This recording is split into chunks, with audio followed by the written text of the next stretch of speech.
Alrighty guys, 018 here. We got a Donkey Stomper 150 modulator variable.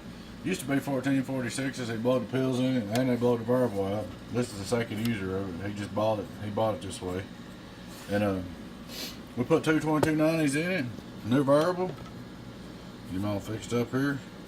He's going to use it to drive a 4-pill, so I didn't really worry about trying to make a bunch of watts because he's going to cut it back a little bit anyway.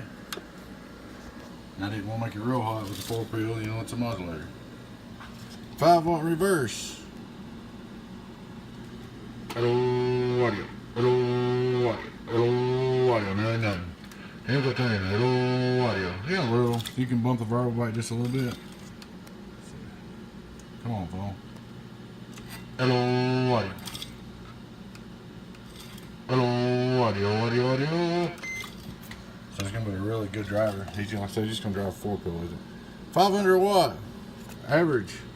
We're about 100. Hello, that ain't hardly 100. That's 85 average. 500 watt PEP. Worldwide, worldwide,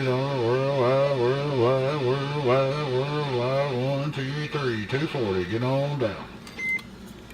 1,000 watt slug, we'll double check it. Worldwide, of course this meter's a little bit tighter.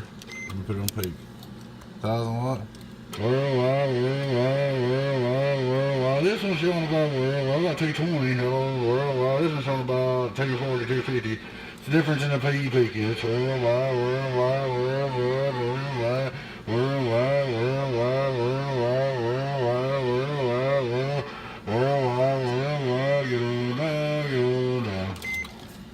I just want to do a little video.